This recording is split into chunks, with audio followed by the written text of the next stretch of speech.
नमस्कार। जय श्री कृष्णा। राधे राधे। प्रिय मित्रों, एक बार आपका फिर से हमारे YouTube चैनल पर स्वागत है। दोस्तों, आज की वीडियो बहुत ज़्यादा ज्ञानवर्धक और धन प्राप्ति का मूल मंत्र है।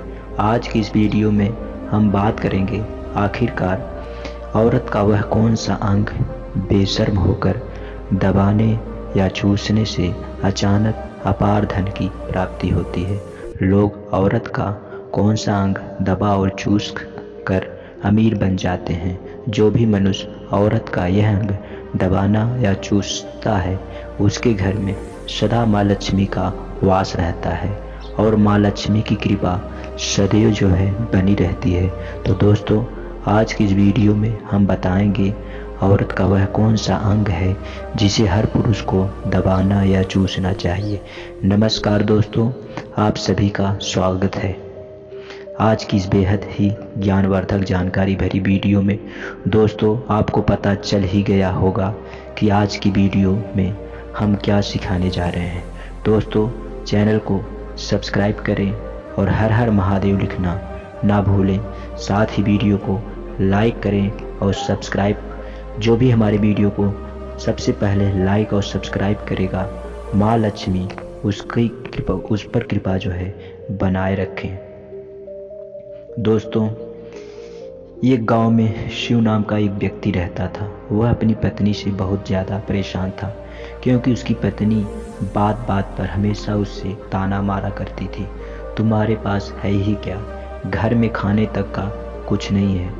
दोस्तों, उसके घर में बिल्कुल कंगाली छा गई थी। एक भी रुपया नहीं था। उसके घर में खाने का एक अन्न का दाना भी नहीं था।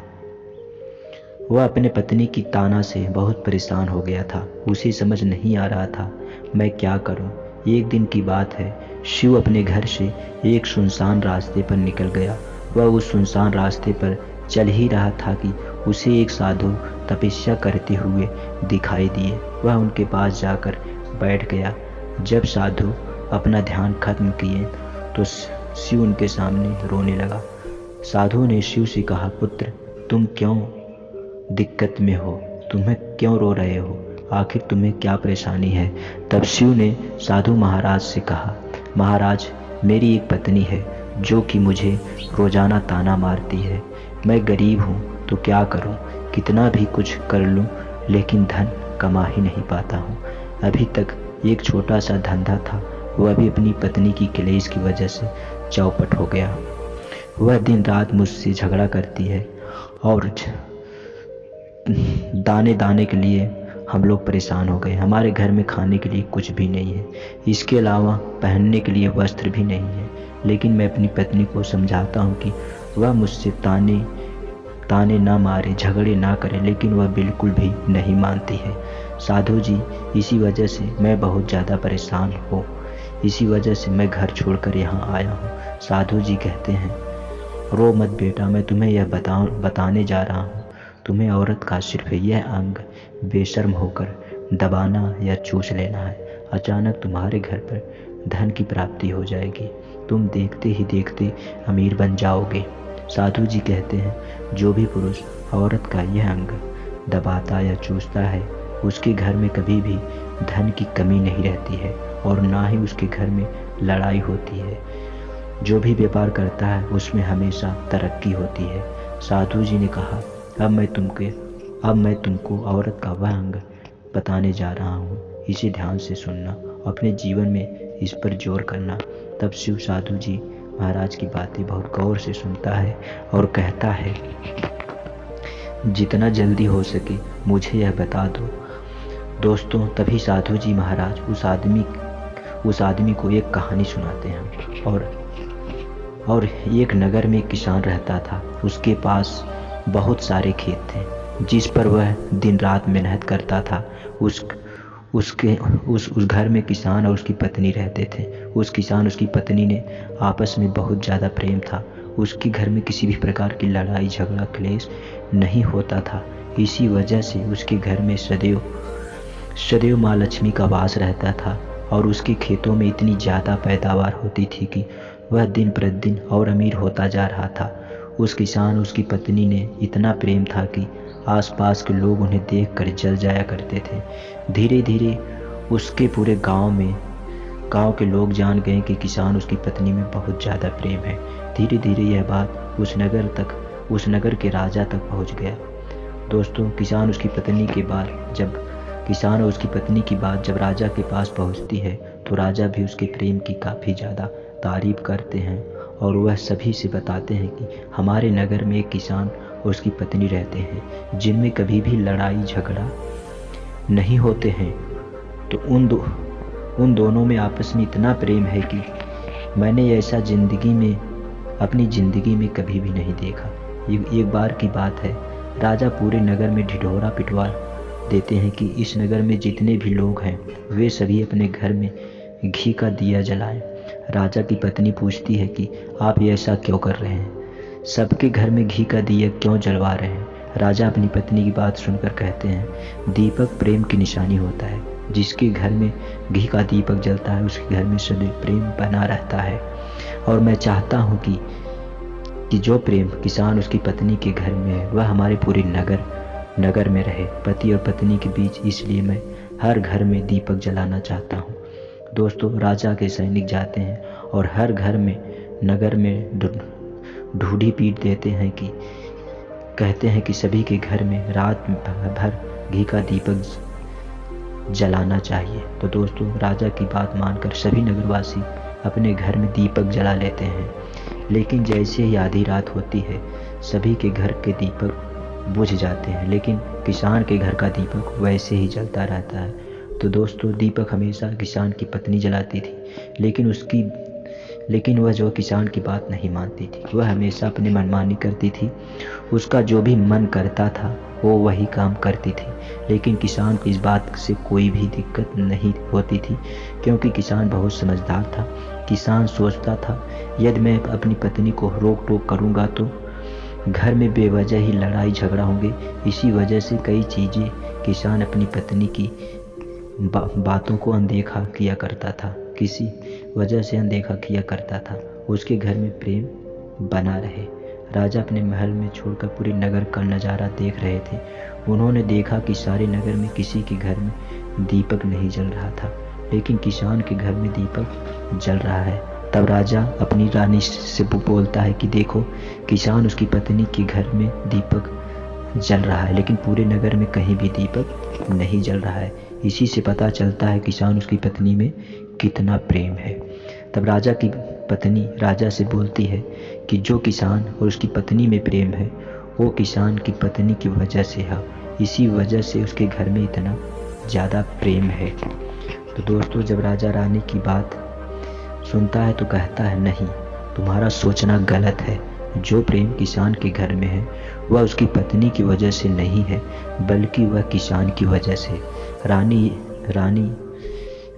रानी यहाँ पर किसान बहुत ज़्यादा समझदार है, आपका सोचना गलत है। और यही वजह है जो कि उसके घर में कभी भी लड़ाई झगड़ा नहीं होता है। तो दोस्तों, राजा कहता है किसान समझदार है, और राजा की पत्नी कहती नहीं, किसान की पत्नी समझदार है। दोनों इसी तरह कुछ देर चलता रहता है और राजा कह रहे थे किसान समझदार है, रानी कह रहे थे किसान की पत्नी समझदार है। इसी तरह राजा रानी में जो है बीच काफ़ी झगड़ा हो गया। इसके बाद रानी ने राजा की दाढ़ी उखाड़ ली और राजा ने रानी को उठाकर पटक दिया। इसके बाद राजा कहता है, हम लोग तो झगड़ा करने की ज़रूरत नहीं है, क्यों ना हम किसी किसान उसकी पत्नी की परीक्षा ले ले। सारा दूध का दूध, पानी का पानी हो जाएगा। लड़ाई करने के बाद इस बात पर राजा और रानी दोनों सहमत हो गए और दोनों की परीक्षा लेने के लिए तैयार हो जाते हैं। तब राजा जो है अपने महल में जाता है और एक पुरुष सैनिक को बुलाता है और पुरुष सैनिक से बोलता है कि तुम किसान के पास जाओ और जो प्रश्न मैं तुमसे बोल रहा हूँ वह तुम किसान को बोल देना। वह पुरुष सैनिक बोलता है, ठीक है महाराज। वह पुरुष सैनिक राजा की बात सुनकर किसान के पास जाता है। उस समय किसान की पत्नी खेत गई थी, लेकिन किसान की कुछ तबीयत ठीक नहीं थी। इसी वजह से वह खेतों पर नहीं गया था। इस समय पूर्व सैनिक किसान के घर पहुंच जाता है और किसान से कहता है मैं राजा दरबार से आया हूँ, राजा साहब ने मुझे भेजा है। तो दोस्तों किसान कहता है बताइए मैं आपकी क्या सेवा कर सकता हूँ, आप बैठ जाइए, आपके लिए पानी लेकर आता हूँ। तब वह सैनिक बोलता है कि नहीं नहीं, तुम कुछ भी मत लाओ, मैं राजा का सैनिक हूँ, बस आपके पास राजा का समाचार लेकर आया हूँ। तब किसान कहता है ठीक है सैनिक, आप मुझे बताओ राजा साहब ने मेरे लिए क्या समाचार भेजा है। सैनिक कहता है किसान, राजा साहब ने यह बोला है कि तुम अपनी पत्नी को छोड़ दो, अगर छोड़ देते हो तो राजा जी आपको बहुत सारे हीरे जवाहरात, साथ में तुम्हारे जीवन से 2 गुना ज़्यादा ज़मीन राजा भी अपनी गिफ्ट में देंगे। इसके अलावा राजमहल का आधा हिस्सा भी आपको दिया जाएगा। लेकिन जो किसान ने जवाब दिया वह सुनने लायक थे। किसान ने कहा राजा जी अपना पूरा राजमहल मुझे क्यों न दे दें, लेकिन मैं अपनी पत्नी को नहीं छोड़ूंगा। जाओ और अपने राजा से यह कह देना। कि सैनिक जाता है और राजा को सारी बातें बताता है। इसी समय रानी वहाँ पर सैनिक की बात सुन रही थी। तो सुनने के बाद रानी ने कहा आपने किसान की तो परीक्षा ले ली, लेकिन किसान की पत्नी की परीक्षा नहीं ली। इस तरह से हम कैसे पता कर सकते हैं कि कौन समझदार है। इसके बाद रानी ने कहा अब मैं भी किसान की पत्नी की परीक्षा लेना चाहती हूँ। जब दोनों की परीक्षा हो जाएगी तभी पता चलेगा कि कौन समझदार है। फिर रानी ने भी एक सैनिक बुलाया और कहा कि मेरी बात किसान की पत्नी को बोलना, और याद रखना यह बात तभी बताना जब किसान वहाँ पर ना हो। सैनिक ने पूछा कि रानी क्या बात बतानी है, तो वह बताओ। रानी ने सैनिक को सारी बात बता दी। सैनिक किसान के घर जाता है, उसके घर में आवाज़ लगाता है। उसके घर से किसान की पत्नी निकल कर आती है और कहती है बताओ क्या हुआ, क्यों ढिढोरा पीट रहे हो। तो सैनिक ने कहा कि राजमहल से आया हूँ, मुझे रानी ने भेजा है। किसान की पत्नी ने कहा बताओ किस लिए आए हो। तब सैनिक ने कहा रानी ने बोला है यदि तुम अपने पति किसान को मार देती हो तो आपको बहुत सारे हीरे जवाहरात रानी आपको देगी, और साथ में राजमहल का आधा हिस्सा भी आपको मिलेगा। इसके अलावा जितनी भी आपकी ज़मीन है वह तो आपकी रहेगी, लेकिन उसकी 2 गुना ज़मीन भी रानी आपको देगी। यह बात सुनकर किसान की पत्नी तैयार हो जाती है। कहती है यदि मुझे इतना कुछ रानी साहिबा देंगी तो मुझे मंजूर है, मैं अपने पति को मार देती हूँ। सैनिक पूछता है कि रानी को कैसे पता चलेगा कि आपने अपनी पत्नी को मार दिया है। तभी किसान की पत्नी बोलती है मेरे घर में जो दीपक जल रहा है, जब मैं किसान को मार दूंगी तो उसे बुझा दूंगी, तभी आपको पता चल जाएगा कि मैंने किसान को मार दी है। अब सैनिक किसान की पत्नी की बात सुनकर राजमहल जाता है और रानी को सारी बात बताता है। किसान की पत्नी की बात सुनकर रानी बहुत अचंभित हो जाती है। राजा और रानी स्त्री की जांच से नफरत होने लगती है। उसी समय राजा अपने नगर के सभी लोगों को बुलाता है और कहता है कि मैं चाहता हूँ कि मेरे और मेरी पत्नी की वजह से किसान की जान ना जाए। कुछ लोग ऐसा करो, उस किसान के घर जाओ और सारी बातें किसान को बता दो और किसान को जो है बचा लो, वरना किसान की पत्नी उसे मार देगी। इधर सैनिक किसान के घर जाते हैं और सोचते हैं कि किसान की पत्नी किसान को कहीं रात से पहले ही न मार दे, दिया बुझ आए।